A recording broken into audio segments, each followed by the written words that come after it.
Hello friends, आप सभी का मोस्ट वेलकम है आपके अपने यूट्यूब चैनल विजेता कुल में।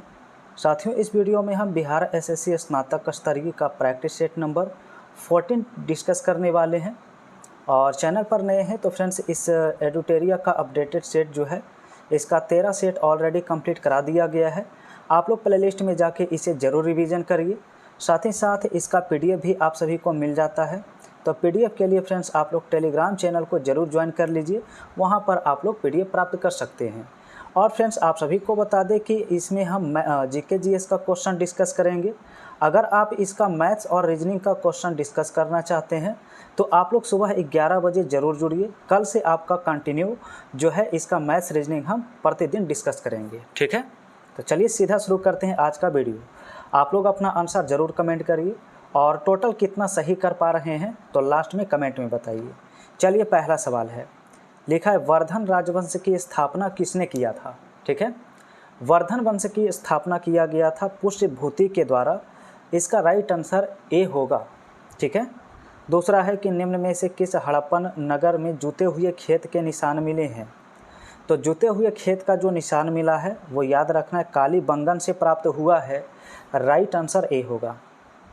नेक्स्ट क्वेश्चन है, भारत में पहले साम्राज्य की स्थापना किस शासक के द्वारा किया गया था।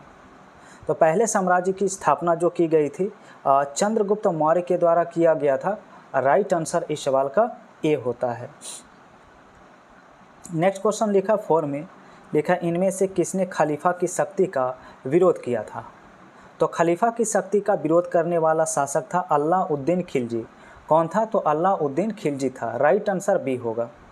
नेक्स्ट क्वेश्चन फ्रेंड्स 5 नंबर है, लिखा है प्राचीनकारी पेट्रा ड्यूरा निम्न में से किससे संबंधित है।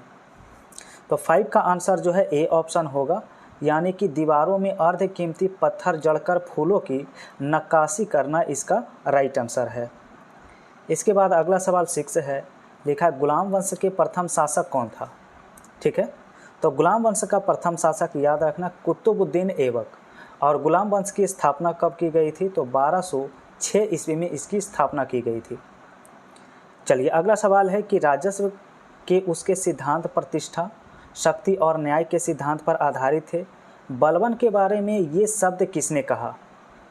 तो 7 का राइट आंसर बी होगा, जियाउद्दीन बरनी ने इसके बारे में बताया है। नेक्स्ट सवाल लिखा है, अस्थाई बंदोबस्त के कारण कौन सी समस्या उत्पन्न हुई थी। ठीक है, तो अस्थाई बंदोबस्त में फ्रेंड्स इसमें पहला भी बिल्कुल सही है कि कंपनी ने जो राजस्व तय किया था वह इतना अधिक था कि उसको चुकाने में ज़मींदारों को बहुत परेशानी हो रही थी। दूसरा कथन भी सही है कि जो ज़मींदार राजस्व चुकाने में असमर्थ हो जाता था उसकी ज़मींदारी छीन ली जाती थी। तीसरा कथन भी सही है, इस व्यवस्था में ज़मींदारों की स्थिति में तो सुधार आया किंतु कंपनी को कोई लाभ नहीं हुआ। तो इसका राइट आंसर डी करना होगा, इनमें से सभी। चलिए, अब देखिएगा अगला क्वेश्चन आप सभी का 9 नंबर प्रश्न होगा। लिखा 1857 के विद्रोह के प्रशासन में लाए गए सुधार के संबंध में निम्नलिखित कथन पर विचार करिए। और कहा गया कि कौन सा कथन जो है असत्य है, यानी कि गलत है। पहला कथन है कि प्रांतों को निश्चित अनुदान देने की व्यवस्था 1882 ईस्वी में कर दी गई थी। तो पहला कथन तो इसका सही है। दूसरा, केंद्रीय और प्रांतीय वित्त को अलग करने की दिशा में पहला कदम 1870 में लॉर्ड मेयो ने उठाया था। ये भी स्टेटमेंट सही है। तो इनमें कहा गया था असत्य कथन, तो असत्य तो इसमें कोई भी नहीं है। आंसर डी हो जाएगा, ना तो 1 ना ही 2। इसके बाद अगला क्वेश्चन, शेर शाह के विरुद्ध हुमायूं की विफलता का मुख्य कारण क्या था। तो 10 का राइट आंसर ए होगा, वह अफगानों की शक्ति का सही अंदाज़ा नहीं लगा पाया। नेक्स्ट लिखा है कि ब्रिटिश भारतीय क्षेत्र का अंतिम प्रमुख विस्तार किसके समय में हुआ था। तो प्रमुख विस्तार इसमें ऑप्शन में देखेंगे तो लॉर्ड डलहौजी के समय। ठीक है, और लॉर्ड डलहौजी ने राज हड़प की नीति अपनाया था। ठीक है। नेक्स्ट क्वेश्चन 12 है, लिखा सहायक संधि को स्वीकार करने वाले राज्यों का क्रम इनमें से क्या है। ठीक है, तो 12 का right answer friends option A करना होगा, हैदराबाद, मैसूर और पेशवा। ठीक है, हैदराबाद सबसे पहले 1798 ईस्वी में सहायक संधि स्वीकार किया था, और मैसूर के द्वारा जो है 1799 में, वहीं पेशवाओं के द्वारा फ्रेंड्स याद रखेंगे 1802 ईस्वी में। चलिए अगला क्वेश्चन 13 है। लिखा है निम्नलिखित विद्रोहों का कालक्रम के अनुसार कौन सा विकल्प सही व्यवस्थित है। चलिए सही व्यवस्थित देखिएगा तो ऑप्शन ए में ही हो जाएगा। सन्यासी विद्रोह होता है फ्रेंड्स आपका ये 1763 से 1800 के दरमियान होता है। इसके बाद नील विद्रोह जो है ये 1859-60 में होता है, ठीक है। और इसके बाद पवना विद्रोह दिया है ये 1873, ठीक है, 1873-76 में होता है। तो करेक्ट आंसर ए हो जाएगा। क्वेश्चन नंबर 14 लिखा दक्कन के पठार के संबंध में नीचे दिए गए कथन पर विचार करिए, कौन सा कथन सही है। तो इसमें केवल तीसरा कथन आपका सही है कि इसके उत्तर में सतपुड़ा और मैकाल की पहाड़ियाँ स्थित है। तो केवल तीसरा कथन सही है। आंसर इसका डी होगा। क्वेश्चन नेक्स्ट है, अर्ध गुच्छित बस्तियाँ निम्न में से किस क्षेत्र में व्यापक रूप से पाई जाती है। तो अर्ध गुच्छित बस्तियाँ जो है फ्रेंड्स वो ऑप्शन सी होगा, गुजरात के मैदान व राजस्थान में, ठीक है। चलिए अगला सवाल देखिए 16। लिखा है दक्कन ट्रेप के शैल समूह किस प्रकार के ज्वालामुखी उद्वार का परिणाम है। तो 16 का राइट आंसर सी होगा, बेसाल्ट प्रवाह ज्वालामुखी। नेक्स्ट क्वेश्चन 17 दिया है, जहां पर सूची 1 और सूची 2 सुमेलित करना है, ठीक है। तो फ्रेंड्स सबसे पहले लिखा महासागरीय नीतल का अपेक्षाकृत छोटा मरुस्थल। तो फ्रेंड्स इसका संबंध जो होगा वो मग्न तट से होगा। बी में लिखा समतल शीर्ष वाला समुद्री पर्वत। तो इसका संबंध फ्रेंड्स जो होगा वो गाई ऑट से होगा। वहीं सी ऑप्शन में जो महासागरीय नीतल पर उभरी हुई लंबी पतली श्रृंखला लिखा गया है, तो सी का 1 मिलाना होगा जलमग्न कटक, और डी का 3 हो जाएगा। अगर इस प्रकार से इसका ऑप्शन मैच करेंगे तो बी ऑप्शन आपका राइट होगा। क्वेश्चन नेक्स्ट है, लिखा दिए गए कथन में कौन हिंद महासागर के बारे में सही लिखा गया है, सही कथन बताइए।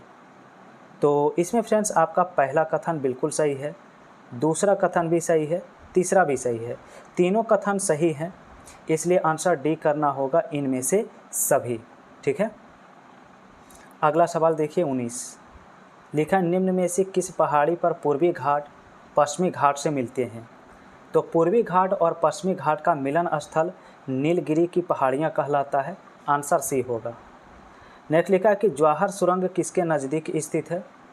तो फ्रेंड्स याद रखेंगे जवाहर सुरंग जो है ये बनिहाल दर्रा के समीप स्थित है। क्वेश्चन नेक्स्ट है 21। भारत का महान्यायवादी किसके द्वारा नियुक्त किया जाता है। तो भारत का महान्यायवादी नियुक्त किया जाता है भारत के राष्ट्रपति के प्रति। चलिए अगला सवाल देखिए, कहा है अनुच्छेद 31 ग किस संविधान संशोधन अधिनियम के द्वारा जोड़ा गया। तो 22 का ऑप्शन नंबर बी करना होगा, 25वें संविधान संशोधन। नेक्स्ट संविधान सभा का एक दलीय देश का एक दलीय निकाय है, सभा ही कांग्रेस है और कांग्रेस ही भारत है, यह कथन किसका है। तो 23 का करेक्ट आंसर बी हो जाएगा, ग्रेनविल ऑस्टिन का ये कथन होता है। इसके बाद नेक्स्ट क्वेश्चन 24।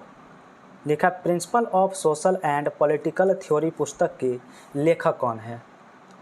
तो 24 का ऑप्शन बी करना होगा, अर्नेस्ट बर्कर। नेक्स्ट है भारतीय संविधान में संशोधन करके शिक्षा का अधिकार कब जोड़ा गया। तो शिक्षा का अधिकार जोड़ा गया था 1 अप्रैल 2010 को। नेक्स्ट लिखा है कि निम्नलिखित कथन पर विचार करिए और इनमें से गलत कथन कौन सा है, ठीक है। तो फ्रेंड्स 26 का राइट आंसर सी करना होगा, ठीक है। 1 तथा 2 दोनों ही यहाँ पर कथन दोनों के दोनों क्या हैं, गलत लिखे गए हैं। तो राइट आंसर इसका क्या हो जाएगा, ऑप्शन सी। 27 लिखा किस आयोग की सिफारिश पर पीवी सिंह के नेतृत्व वाली जनता दल सरकार ने 1990 में अंतर्राज्यीय परिषद की स्थापना किया था। आंसर इसका ए होगा, सरकारिया आयोग। नेक्स्ट है निम्न में से कौन सा विषय समवर्ती सूची में है। तो समवर्ती सूची में होता है शिक्षा। शिक्षा किस में आता है, समवर्ती सूची में। चलिए 29 देखिए, लिखा व्यापक करने की सुविधा सूचकांक कौन बताता है और प्रकाशित करता है? व्यापार करने की सुविधा और सूचकांक। तो 29 का राइट आंसर पूछा गया फ्रेंड्स।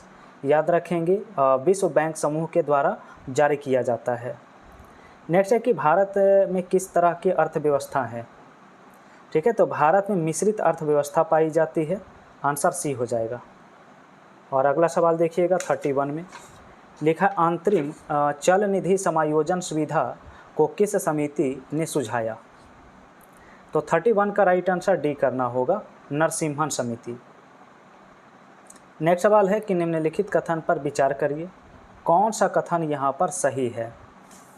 तो सही कथन केवल पहला है, फर्स्ट कथन केवल सही है, जबकि दूसरा कथन यहाँ पर रॉन्ग लिखा गया है।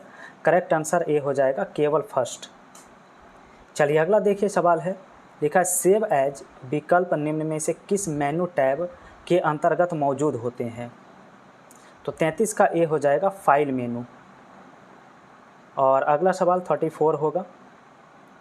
34 में है कि माइक्रोसॉफ्ट एक्सेल में एक वर्कबुक का एक संग्रह होता है। तो 34 का आंसर क्या होगा? तो 34 का आंसर डी करना होगा, वर्कशीट। अगला लिखा है कि लाल बहादुर शास्त्री की समाधि स्थल को क्या कहा जाता है? तो 35 का ऑप्शन बी हो जाएगा, विजय घाट। नेक्स्ट क्वेश्चन 36 है, लिखा अंग्रेजी साहित्य के लिए पहली बार ज्ञानपीठ पुरस्कार कब दिया गया? तो पहली बार ज्ञानपीठ पुरस्कार दिया गया था वर्ष 2018 ईस्वी में। नेक्स्ट है किस महाद्वीप को द्वीपीय महाद्वीप कहा जाता है? द्वीपीय महाद्वीप के नाम से ऑस्ट्रेलिया को जाना जाता है। याद रखेंगे, बी ऑप्शन राइट होगा। इसके बाद नेक्स्ट क्वेश्चन देखिए, कहा है केंद्रीय इरी रेशम अनुसंधान संस्थान कहाँ स्थित है? तो 38 के लिए करेक्ट आंसर डी होगा, मेघालय में। नेक्स्ट है इजी ऑन इंडियन इकोनॉमी के लेखक कौन है? तो 29 का ऑप्शन बी करना होगा, एमजी रानाडे। नेक्स्ट सवाल लिखा है 1938 में गठित राष्ट्रीय नियोजन समिति के अध्यक्ष निम्न में से कौन थे? तो फ्रेंड्स याद रखेंगे, जवाहरलाल नेहरू इस समिति के अध्यक्ष थे। सवाल है कि केंद्रीय बजट 2026-27 में लघु मध्यम उद्योग को इक्विटी सहायता के लिए कितने हजार करोड़ के समर्पित एसएमई विकास निधि की शुरुआत का प्रस्ताव किया गया है? तो 41 का आंसर ए हो जाएगा, 10,000 करोड़ रुपया।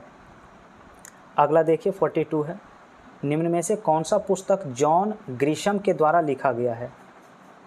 तो जॉन ग्रिशम के द्वारा लिखा गया, याद रखेंगे, द विडो। क्या हो जाएगा आंसर? सी होगा, द विडो। नेक्स्ट क्वेश्चन 43 लिखा बिहार बजट 2026-27 के अनुसार बिहार का कुल बजट का आकार कितना है? तो 43 का आंसर ए करना होगा। नेक्स्ट है निम्न में कौन सा देश फीफा वर्ल्ड कप 2026 में खेलने से मना किया है? तो आंसर होगा ईरान। क्या हो जाएगा आंसर? ए हो जाएगा, ईरान। नेक्स्ट लिखा है कि देश का पहला सेमीकंडक्टर प्लांट कहाँ बनकर तैयार हुआ है? तो पहला सेमीकंडक्टर प्लांट जो बनकर तैयार हुआ है वो है गुजरात में। ऑप्शन बी हो जाएगा। ठीक है, चलिए अगला सवाल 46 से करना होगा।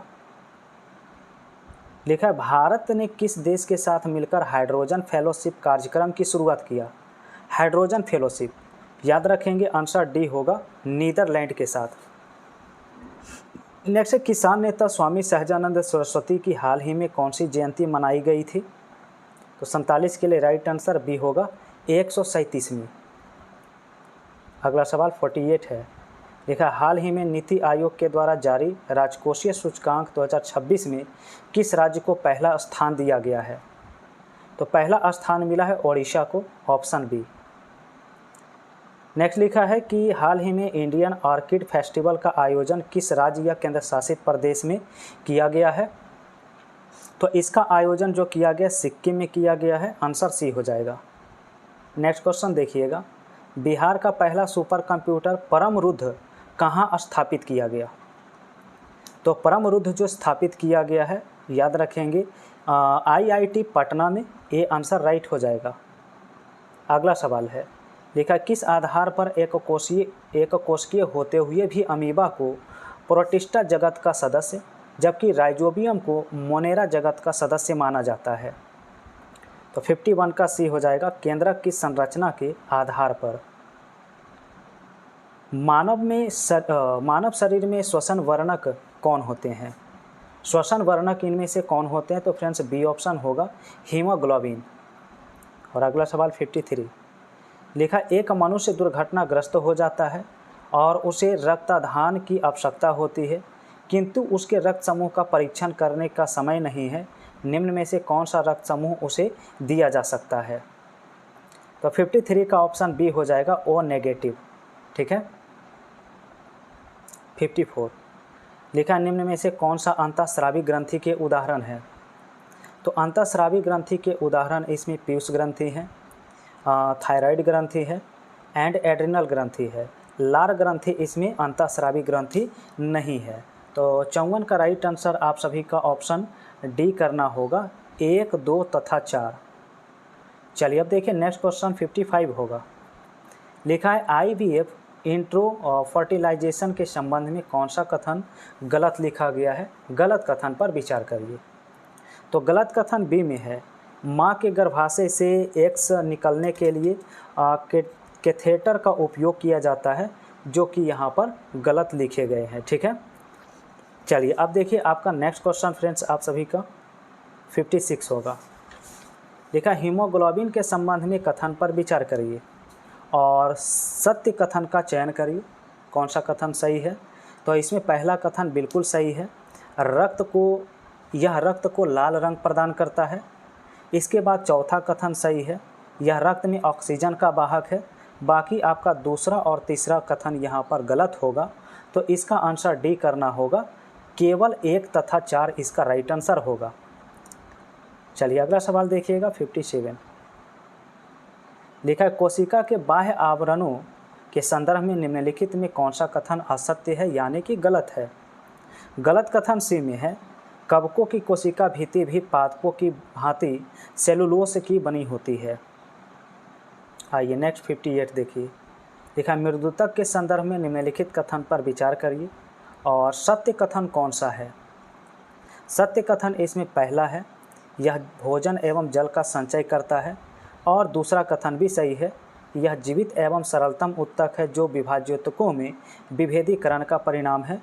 जबकि इसका तीसरा कथन सही नहीं है। तो राइट आंसर इस सवाल का हो जाएगा ऑप्शन बी, केवल फर्स्ट और सेकेंड। चलिए अब देखिए क्वेश्चन 59 है।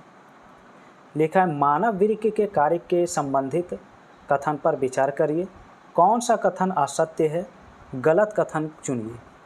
तो इसका पहला कथन गलत है, वृक्क में उत्सर्जन में कमी के पश्चात स्वच्छ रुधिर वृक्कीय धमनी में वापस आ जाता है। पहला कथन इसका गलत लिखा गया है और दूसरा कथन इसका सही है। अगर असत्य कथन पूछा है तो राइट आंसर इसका ऑप्शन ए करना होगा, केवल फर्स्ट। चलिए अब देखिए अगला सवाल 60। लिखा है, कवक के संदर्भ में निम्नलिखित कथन में कौन सा असत्य लिखा गया है? असत्य कथन का चुनाव करिए। तो असत्य में केवल आपका तीसरा कथन है जो गलत है, तो इसलिए राइट आंसर 60 का हमें सी ऑप्शन करना होगा। बाकी के पहला और दूसरा कथन सही लिखे गए हैं। चलिए अगला सवाल 61 है। निम्न में से क्या कैसिकत्व का उदाहरण होता है? कैसिकत्व का उदाहरण इनमें से कौन सा है? तो फ्रेंड्स इसमें पहला आपका हो जाएगा, दूसरा, तीसरा और पाँचवा, इन सभी में जो आपका क्रिया होती है वो कैसिकत्व क्रिया होती है। तो 61 का हमें ऑप्शन नंबर बी करना होगा राइट आंसर में। चलिए अगला सवाल 62 है। लिखा है, चालक का प्रतिरोध किन किन बातों पर निर्भर करता है? तो चालक का प्रतिरोध निर्भर करता है चालक की लंबाई पर, चालक के परिच्छेद क्षेत्रफल पर और चालक के तापक्रम पर, यानी तीनों पर डिपेंड करते हैं। आंसर डी हो जाएगा इनमें से सभी।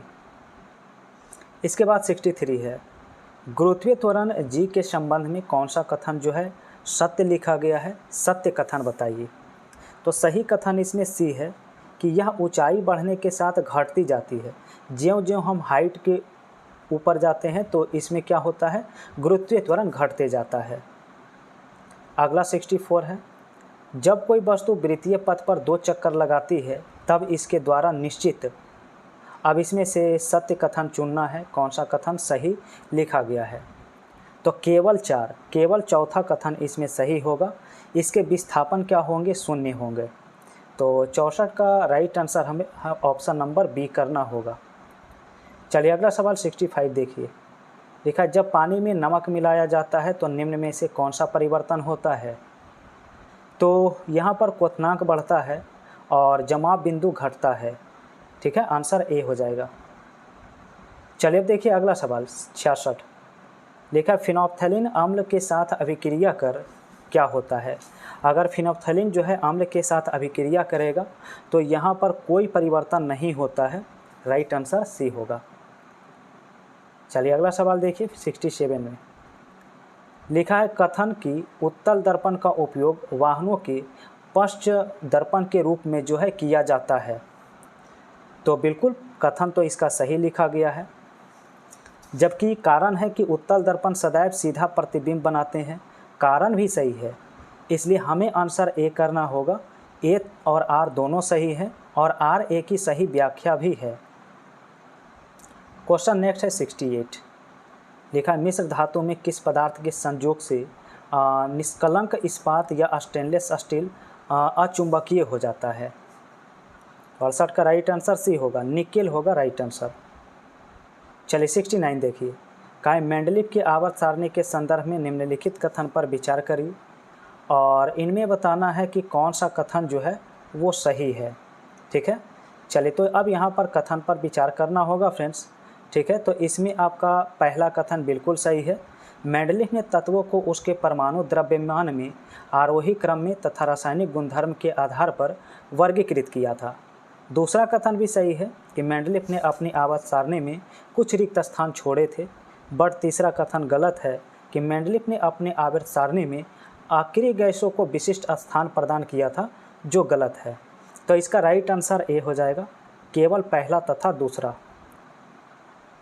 अब अगला क्वेश्चन आप सभी का है 70। लिखा है निम्नलिखित में सत्य कथन बताइए। सत्य कथन इनमें कौन सा है। सत्य कथन आपका पहला है, गन्ने के रस को किण्वित करने पर सिरका बनता है। सही कथन दूसरा है, सिरके में एसिटिक अम्ल जो है सिरके में एसिटिक अम्ल उपस्थित होते हैं। इसके बाद सही कथन चौथा होगा कि सिरका एक परिरक्षक के रूप में प्रयुक्त होता है। लेकिन तीसरा कथन गलत है, सिरके में उपस्थित अम्ल बेंजोइक अम्ल होता है, जो गलत है। ठीक है, क्योंकि सिरका में एसिटिक अम्ल पाया जाता है। तो 70 का राइट आंसर हमें जो है ऑप्शन ए करना होगा, केवल फर्स्ट, सेकेंड और फोर्थ। आइए नेक्स्ट क्वेश्चन 71 है। लिखा है भ्रमर के दंश से होने वाली जलन प्रभावित क्षेत्र को साबुन से रगड़ने पर रोकी जा सकती है, इसका क्या कारण है। तो 71 का आंसर ए होगा। भ्रमर का दंश अम्लीय होता है और साबुन एक क्षार है, तो उसे निष्क्रिय कर देता है। चलिए 72। लिखा है निम्नलिखित कथन पर विचार करिए और सही कथन बताइए इनमें से कौन सा है। तो इसका दूसरा कथन और तीसरा कथन बिल्कुल सही लिखे गए हैं फ्रेंड्स, जबकि इसका पहला और चौथा कथन यहाँ पर रॉन्ग होता है। तो इस सवाल का राइट आंसर हमें ऑप्शन बी करना होगा, केवल दूसरा तथा तीसरा। इसके बाद 73। लिखा उच्च शुद्धता के मोनोक्रिस्टलीय सिलिकॉन का उपयोग निम्न अनुप्रयोगों में से किसके लिए किया जाता है। तो 73 का आंसर सी होगा, अर्धचालक युक्तियों में प्रयुक्त किया जाता है। राइट आंसर सी होगा। चलिए 74। लिखा है सवाल में कि एक अज्ञात गैस जल में शीघ्रता से घुल जाती है। गैस युक्त जलीय घोल में लाल लिटमस नीला हो जाता है। यह गैस हाइड्रोजन क्लोराइड के साथ सफ़ेद धूम्र भी देती है। यह अज्ञात गैस निम्न में से कौन सी है। तो 74 का आंसर सी होगा, अमोनिया। और आज का अंतिम प्रश्न 75। लिखा निम्नलिखित कथन पर विचार करिए और इनमें से सही कथन कौन सा है। तो 75 का पहला कथन बिल्कुल सही है, सोना जल के किसी भी अवस्था के साथ बिल्कुल अभिक्रिया नहीं करता है। साथ ही साथ दूसरा कथन भी सही है कि चांदी अत्यंत अधिक ताप पर भी ऑक्सीजन के साथ अभिक्रिया नहीं करती। जबकि तीसरा कथन गलत है कि सभी धातु ऑक्साइड की प्रकृति क्षारीय होती है। तो फ्रेंड्स यहाँ पर आपका क्या होता है, यहाँ पर सभी धातु की ऑक्साइड क्षारीय नहीं होती है। तो 75 का राइट आंसर हमें ए करना होगा, केवल फर्स्ट तथा सेकेंड। तो फ्रेंड्स ये था जीके जीएस का 75 सवाल। आप लोग से कितना सही हुआ कमेंट में बताइए। और इसका शेष आपका जो मैथ्स और रीजनिंग का क्वेश्चन रह गया है, मैथ्स और रीजनिंग का आपका जितना भी क्वेश्चन अब रह गया है, इसे हम लाइव सेशन में प्रतिदिन डिस्कस करेंगे। कल से सुबह 11 बजे आप लोग ज़रूर जुड़िएगा, जहां पर इसका 76 से पूरे 150 तक क्वेश्चन डिस्कस करेंगे। और पीडीएफ के लिए टेलीग्राम चैनल ज्वाइन कर लीजिए। तो फ्रेंड्स, आप सभी को वीडियो पसंद आया हो लाइक कर दीजिएगा वीडियो को, और पहली बार जुड़े हैं तो चैनल को सब्सक्राइब करके बेल आइकन की घंटी प्रेस कर लीजिए।